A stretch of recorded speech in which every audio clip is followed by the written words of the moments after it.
not necessarily tribal or regional. I have said that.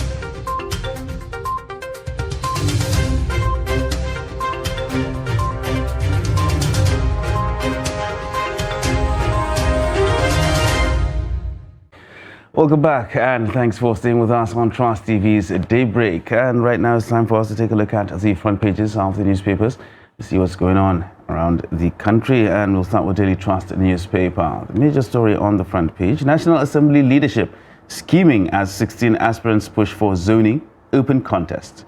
And we have riders here that says Southern lawmakers want Senate presidency zoned to region. Allow us to choose our presiding officers, according to Ndume. And I'm ready to sacrifice my ambition for a Southern Christian, that is Musa. No special committee on zoning, that is attributed to the APC. Details of the story can be found on page 4. HIV/AIDS, FG prohibits discrimination at workplaces. You can find that on page 25. Kogi attacks, 10 people killed, 50 houses razed, according to witness. And FG slams Western nations for funding IPOP. Details of that can be found on page 25. At the very bottom of the front page, there are subsidy removal. FG secures $800 million World Bank loan for palliatives, and that is on page 6. Moving towards the top of the front page, below the masthead, selfishness caused APC's defeat in Kano, according to Adamu. And NNPC failed to account for 102 billion naira oil delivery to refineries. And that is according to a report. And finally, on the front page of the Daily Trust newspaper this morning, 1.1 billion naira for each varsity as Buhari approves 320 billion naira intervention funds. And you can find that on page 6 of the Daily Trust newspaper. Now, these are the major stories on the front page of Daily Trust this morning. All right, moving on to Blueprint newspaper this morning. Organ harvesting, show mercy on the Ekweremadus. Obasanjo begs UK court. Moving on to says, I cherish lawmakers' God-fearing approach to national issues. Urges magnanimity of UK government and bilateral relations. You'll find the details of that on page 6. And to other stories, oil subsidy, FG gets $800 million from World Bank for palliatives. NSIP funds ready for disbursement, Finance Minister.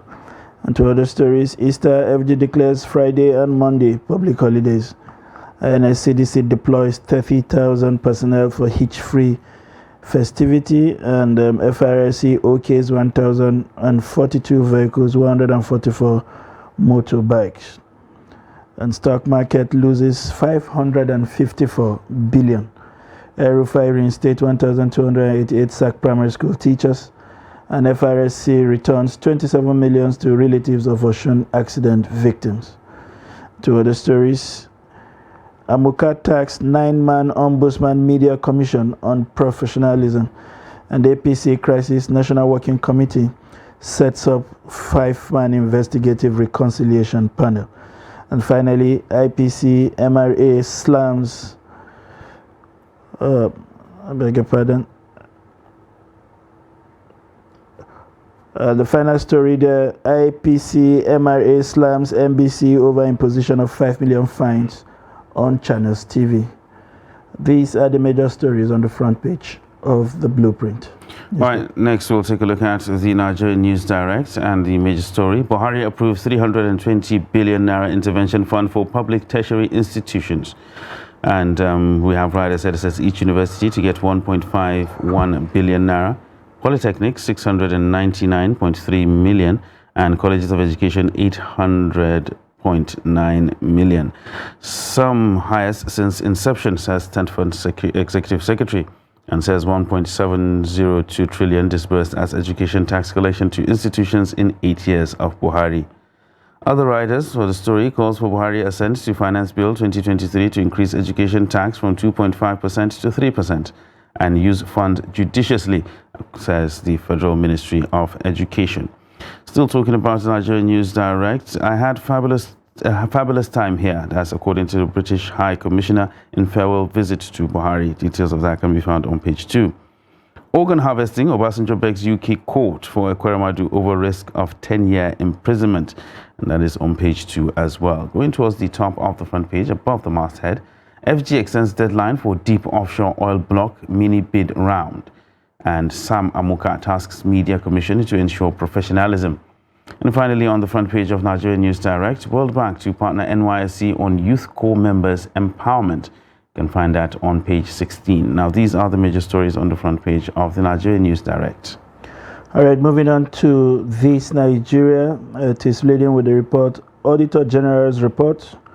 Senate indict NNPC over unaccounted 102 billion crude oil supply to refineries. Uphold indictment of 37 MDAs. I'm sad leaving Nigeria, outgoing British envoy tells Buhari. And court removes LP National Chairman Secretary, 2 others from office. Competency test, RFI reinstates 1,266. Sack teachers. And finally, again, as we have with other papers, pardon Ekweremadu wife, Obasanjo begs UK. They have learned their lessons, says ex-Nigeria president. These are the major stories on the front page of This Nigeria.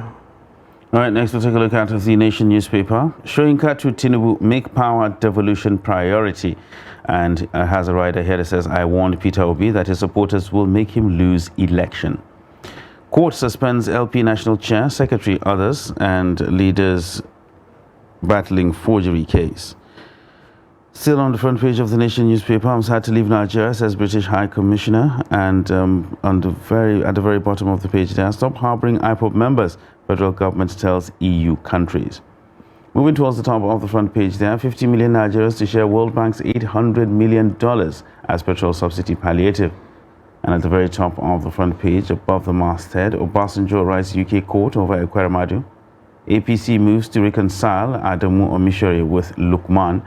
And finally, on the front page of the Nation newspaper, 6 die, 27 million now recovered from accident scene in Oshun. And Trump denounces felony charges against him. Now, these are the major stories on the front page of the Nation newspaper. All right, moving on to the Daily Independent this morning. It is leading with the fuel subsidy removal story. FG secures 800 million from World Bank as palliatives to 50 million Nigerians. And to other stories, Nigeria economy won't crumble if oil dries up today. This is coming from the Nigerian Export Promotion Council boss. And to other stories, Kogi attack, 10 killed, 50 houses razed. This is coming from a witness. Rivers APC, SEC, suspends chairman, legal advisor, orders. Disown Amechi over comments on Tinubu. Buhari unveils 14-man National Council for Digital Innovations and Entrepreneurship. And security agents linked to APC pressuring Obi to go on exile. Labour Party Presidential Council is disclosing this. Business Enabling Council engages MDAs on Business Facilitation Act. And to other stories, post-elections, FG security agencies must not take sides. This is coming from the CNPP. And court issues conflicting judgment on LP chair scribes orders. These are the major stories on the front page of the Daily Independent. The next newspaper we're looking at is the Punch newspaper, and the major story on the front page is New House Leadership. Opposition reps elect plots to upstage APC. And it has riders here. It says opposition reps elect meet form greater majority bloc to tackle APC. Group warns members against APC infiltration, target key House positions, and be warned 2015 Saraki Dogara actions won't be allowed, APC tells reps elect. Still on the front page of the Punch newspaper, at the very bottom there, Bitcoin platform with 1.5 million Nigerian users shuts down, and Okada riders on the rampage kill cop, injure DPO. Stories can be found on page 4 and 5. Lagos-Ibadan Expressway ready April 30. Drainage delays Oyo section, says the federal government. At the very top of the front page there, FG borrows $800 million for mass transit cash transfers.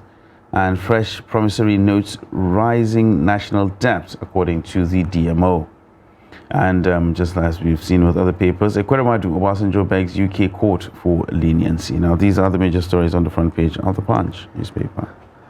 All right, moving on to the Daily Times, staying with the story, FG approves 320 billion, 15.3 billion for tertiary schools, sensors, ICT gadgets, secures $800 million subsidy palliative from World Bank.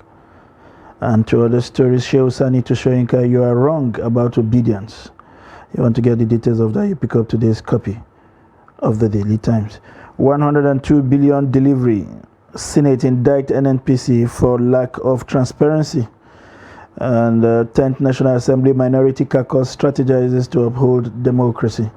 These are some of the major stories on the front page of the Daily Times. All right, next newspaper we're looking at is the Leadership newspaper, and of course it carries this major story on the front page. Post-election crisis, conflicting Edo FCT court orders unsettle Labour Party. And Riders here says fate of National Chairman Abure hangs in the balance. Court injunctions cripple party activities. Ebonyi LP governorship candidate accuses Abure of forgery. And still talking about the Leadership newspaper, outgoing UK envoy, I love Nigerian food, dance, I will be back. And you can find that story on page 9. 755 killed, 1,321 injured by IEDs in the northeast. That is according to the UN. Easter, federal government declares Friday, Monday public holidays. And at the very top of the front page there, Sam Amuka tasks Media Commission on professionalism. And finally, on the front page of the Leadership newspaper, subsidy removal, FG secures $800 million World Bank funding for palliatives. All right, and away from serious stories, as it were, to the Punch Sport Extra, looking at some development around the world of football. Osimhen needs miracle to play against Milan. And to other stories, FIFA ranking Eagles set for massive drop. And yesterday, there's also the result of Madrid trumping Barca by 4 goals to 1, and Benzema hat-trick as Los Blancos reach final. To other stories, Moses Bassi through to cup finals at their various leagues there. And the Invincibles, the Benin Arsenal, remain unbeaten with 6 games left in the MPFL. Well, maybe the invisibility has something to do with the Arsenal in their name, perhaps. Brian, will see how that goes before the season ends. Rivers Young Africans clash in quarterfinals, and Rams rules out Balogun's move. Blues, that's Chelsea, of course, considering Lampard's return, and Enrique sets condition for Chelsea's job. And finally, we have Lukaku calls for action against racism.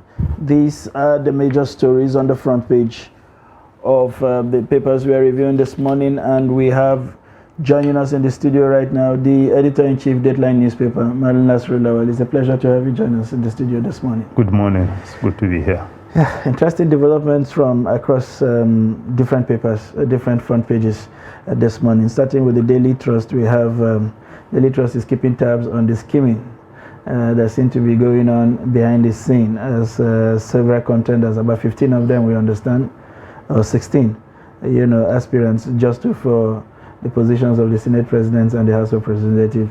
I think 8 apiece, if I'm not mistaken, respectively. Has this come to you as a surprise? And what's your take on the numbers that are jostling for this office? Well, maybe because the ruling party has been unable to come out with a position, whether they will be zoning the leadership positions in the National Assembly. So because of that delay, or absence of position rather, so many people are now having the opportunity to come out and try their luck. I hope they will not end up with a situation whereby we'll reach a stage where it will be very difficult for the party to have its way, like it happened in 2015. And you can also see, just like it happened in 2015, already some of the people around the president-elect are already saying that he has no anointed candidate. He is ready to work with whoever emerges as the leader. But, this is something that is going to take 4 years, for you to be dealing with. So if right from the beginning you end up with somebody that you may not be able to work harmoniously with, then you only have yourself to blame. And then there is also the question of majority. You need to have like 2/3, to be able to have your way. But in the course of the election, I understand that what they need is simple majority.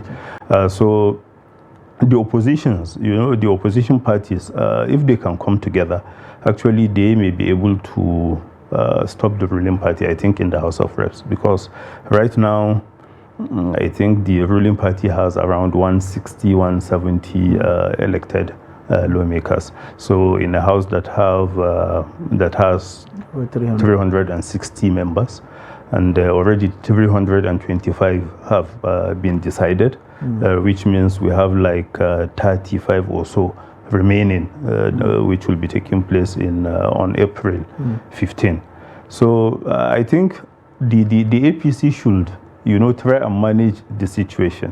And I will also expect them to take into consideration certain realities on the ground. Like, we are talking about the need to heal, the nation, to have like a sense of belonging to all the various components. So if the party can do this, and be able to say, okay, this is what our position is. And you can see one of the people going for the Senate presidency, he has come out to say he's ready to drop his ambition if the party will zone it to maybe a Southern, a Christian, just to have that, inclusion in governance. And then you understand that, some politicians are only in it so that they will be able to have one or two concessions in the end. It's not as if they are really sincere about running for the office. They just want to use it so that at least they will gain some visibility, and then in the end, when it comes to sharing the offices, they will have one or two influential committees. All right, now looking at the numbers specifically in the House of Representatives, you actually alluded to that. Is there how palpable is the danger that the ruling party may not be able to have its way when it comes to the speakership? And in a situation whereby that happens, how dangerous will that be for the president-elect and, of course, his administration going forward if he's not able to have a amiable person as a Speaker of the House of Representatives? Well, sometimes politicians are maybe unnecessarily apprehensive. Sometimes if you are ready to go by the rules, to do the right thing, then you shouldn't worry about who which party is in control of, because we are talking about national development. But because we know that in the course of governance, will run foul of the law here and there. So we want people that will be willing to overlook these shortcomings, or will rather try to give us some soft landing. But just like one of the leading lawmakers, has said, I think it's Ali Ndume, that maybe they should be allowed to choose their leaders, so that whatever happens, they will have themselves to blame. But right now, if for any reason you end up with maybe foisting somebody on the both chambers of the National Assembly, then in the end they can blame you for whatever happens in the end. But if you allow them to answer their father's name, like Nigerians will say, then I think it's going to be better. So if the president-elect, and the ruling party believes that, okay, what they are going to do, is something that the law allows, then they shouldn't be worried. Whoever ends up emerging as whether either it's the Senate President or the Speaker of the House of Reps. Interesting. Yesterday, after the Federal Executive Council meeting, the Finance Minister hit us with another bomb. A couple of days ago, we were discussing whether it was even right for this government to be discussing palliatives or even the removal of subsidy, given that a new president needs to come in, needs to sit down, understand the issues, and discuss with the various stakeholders involved. At that time, we got the impression that neither the current government was not even ready for any palliative, because they had mentioned themselves that they will leave the issue of palliative to the incoming government to decide on ways and how to go. As a matter of fact, the Minister for Labour had hinted that there is a recommendation for a salary increase of anywhere between 5 and 10% to accommodate whatever the shock will be. Then suddenly they are coming up from a council meeting with a purported approval of 800 million, and they call it the first tranche. to be shared to 10 million homes. And then, how do you see all this conversation around this palliative? Is it the palliative as currently conceived by the government? Is that the sense of palliative that we were hoping would ameliorate the sufferings or the shocks that would be occasioned by a complete removal of subsidy? Well, to start with, maybe one fact we need to get is the fact that it's not like free money that we are getting for these palliatives. You know, it's something that we'll have to pay back. And just like we have argued in the past, I think it's better. You know, you allow, but maybe since it's the same party, you know, if they are able to take the incoming administration, you know, along in all these decisions, then maybe what is happening, you know, has the approval of the incoming administration, so that we don't end up with a situation whereby the outgoing administration will be saying one thing and then the incoming administration will be saying another, just like we are experiencing with Kano, for instance.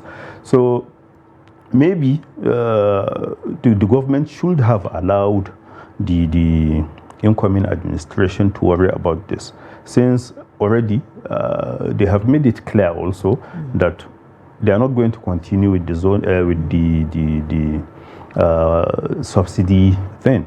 So maybe they should have been allowed, you know, to decide. But since they are now coming out to like take the driving seat, it will be good to like be transparent about all the issues. You know, just conditional cash transfer. You know, who are the people that will be benefiting from this? Because the last exercises we have had, you know, there are so many allegations of whether people not even being paid or those that are not even eligible, you know, ending up with some of it. So transparency is very important. And then, like I said, if they are taking the incoming administration along in all this, maybe good. But if they are not, honestly, it's going to be a very big problem. But I like the fact that the minister also said that they are continuing with the stakeholder engagement. Because if you remember, the Labour recently said they will wait and see whether by June, you know, if they are not satisfied with all the processes, maybe they will start all their, you know, they may down tools them. So many things that they can do. So I think to avoid all that, it will be good to be transparent about all this, and then do the ones that we can, and then allow the incoming administration to take charge of the things that they need to take charge. Well, in certain quarters, and some people actually are of the opinion that there's something is amiss when it comes to this subsidy removal. Why is this administration hell-bent on removing subsidy at the twilight of the administration's tenure, when you can easily leave the incoming administration to deal with it, when they have already said that they want to do that? And at this particular point in time, getting $800 million loan or a facility, after we've been crying that we're heavily indebted and we don't know what to do with it. And even another approval of about 320 billion for universities there. So are these potential banana skins for the incoming administration? Well, I will expect them to be also paying attention to all these things, so that they will know the best way to go about handling them. But if you remember, the removal of subsidy is something that is part of the Petroleum Industry Act, you know, which has been passed like, you know, a very long time ago. And somehow the present administration delayed the implementation. So subsidy removal is actually part of it. But like you said, I also believe, since they have allowed it to take this long, maybe they should have allowed the incoming government to take charge, because this is something that is already part of the law. So, and it's only the implementation part that we are now waiting to experience. So maybe the incoming administration should be allowed to do that. Interesting. Ibrahim talked about the 320 billion to the universities. You wonder why he's keeping this late in the day, if that fund has always been there. and whether these are just supposed to be parting gift of some show of magnanimity to the institutions before they leave. The argument for some persons with this disbursement, which seem to cut across every university, is why do you have to share uniform amount to every university when we know some are bigger than others, or the needs in some, for instance, may be smaller, but the needs, development needs, may be bigger than those who are already extra. Is there a sense in this, or is just because if you go by this, there are states, both states and private universities, there are states that are housing about 10 universities, maybe 5 of them mushroom universities, will now pick up this amount ahead of those who have proper structures, maybe 1 or 2. What sense do you make of this distribution? I think we should push, or we should keep pushing for the autonomy, of all these universities. But waiting for government handouts, honestly, it's not something that is sustainable.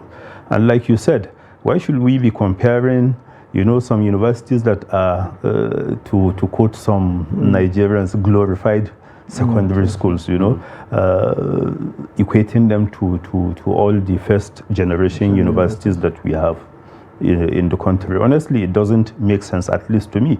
So rather than doing that to have some sense of maybe fairness, or what do they even call it, it's better we look at the needs. Don't worry about all the things that people will say, because whatever you do, people will talk. So talking based on something that is right is understandable, but for you to just say, because you don't want people to accuse you of maybe favoring one university over the other, you are not giving them when their needs actually are different. Honestly, I don't think this is sustainable in the long run.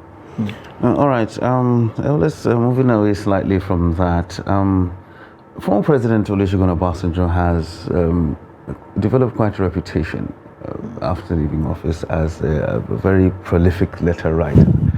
And he has written lots of letters that have generated some controversial, some made sense to other people, and not so much to others. The recent one now being the one he's written to the UK government about the plight of Ike Ekweremadu and his wife with the organ harvesting thing, demanding for, or should I say, pleading for leniency on their behalf. Well, they have already been convicted. It's only sentencing that remains now.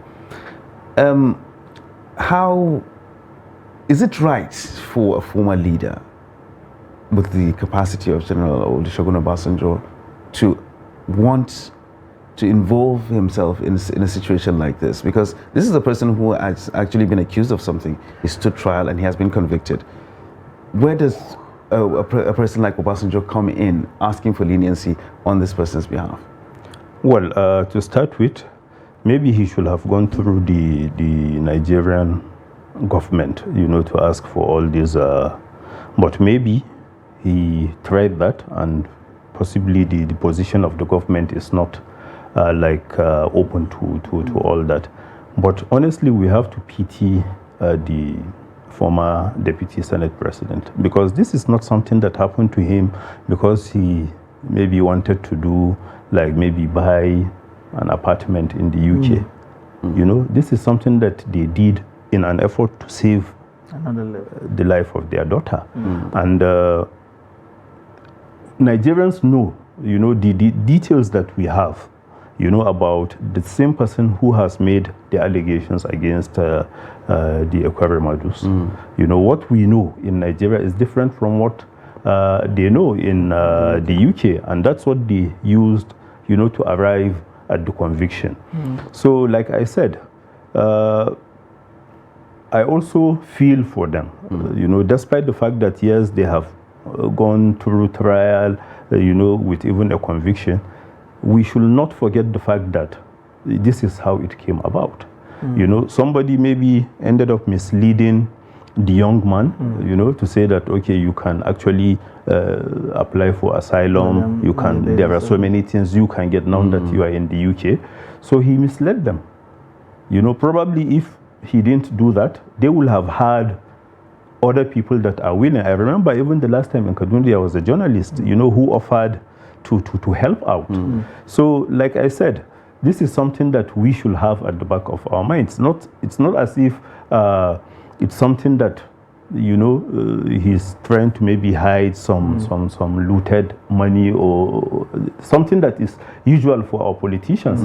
This is something that has to do with the life of their daughter. And like the former president actually argued in the letter, that girl will need, the presence of her parents. And then what do you expect will happen to her if she knows that her parents will end up behind bars while she keep, battling with all this ailment. So like I said, I will have rather the former president, contacted the Nigerian government so that they can have maybe a uniform or a better position, so that they table it. If the British government believes, okay, it's something that they can also honor, maybe they will do that. But right now, that's one thing we shouldn't forget. How even the conviction came about. All right. We also have the Office of the Auditor General again in the news. With the usual suspects, they've come out to say the NNPC had failed to remit over 102 billion naira, and they also indicted several other NDAs, I think about 32 or so of them. But what has been the culture every time the Auditor General comes up with this damning report is that it raises some uproar, makes it to the front page of the newspapers, and that's the last we get to hear about them. Isn't there something else we can do with the report as damning as this, given that the reports emanate from a government agency, not even a private auditing firm, where you begin to say they are probably they probably have something. And this is a government agency that is supposed to produce report that would question the transparency, accountability, and the integrity of the process that government NDA is using expending our resources. If they keep coming up with damning report like this and we do nothing about it, what does it speak to us rather as a people? Well, let me start by defending the journalists. They don't create news, they only report. And anytime the report from the Auditor General comes out, there will be some highlights, which Nigerians need to know about. And in that aspect, the media has been doing wonderfully well. But when it comes to, taking action, you expect somehow the same people, responsible for all these shortcomings to be the ones in charge, of implementing, whether it's the report, or certain recommendations contained therein. So the media should keep reporting it. If those responsible for taking action, keep failing, at least Nigerians will know that the media is not in bed, with the authorities when it comes to things that the people consider very important. So if, for instance, we think the reports mean nothing, then honestly we should even stop the Auditor General from maybe releasing them, so that when you don't know anything about something, you're at peace, because there is no way it can disturb you, because you don't even know about it. But now that we know, honestly, they should start taking action, and whoever is found guilty in the end, the law should be allowed to take its course. Interesting. All right. We have seen from some of the papers saying this morning that Peter Obi is suing one of the newspapers over the report of a leaked tape. And there had also been several accusations and counter accusation. He's also saying that a number is under pressure to relocate out of Nigeria in the face of all we have seen in the last 48 hours emanating with from the leaked tapes to other developments therein. What do you make of all this case around the? Why does he seem to be, from some quarters they say he kept on in the process? Why does the news seem to be centered largely around him rather than probably the PDP candidate who came in second in the last election? Well, maybe because the comments, you know, coming out from the Labour Party, whether it's the presidential candidate or the vice presidential candidate, you know, they have been all over the place, you know, making all sorts of comments, you know. So honestly, unless if maybe he is looking for something that will now give him the is it justification for him to leave Nigeria for some time, I don't see anything with it. And well, it's good to like attempt to clear your name. Like if you believe, you know, some people are trying to have a dig at your reputation, nothing stops you from seeking to get justice. But then if you look at it, we're talking about a leak tape. That's right. You know, once it is out there, Nigerians, journalists will report it. The fact is, people have come to you, you know, seeking your own side of the story. And you should have said that. And once you are given that opportunity, then you cannot blame anybody unless if the facts that were presented before you are things that were made up, and maybe you have made that clear to whoever contacted you that, okay, these things are not true.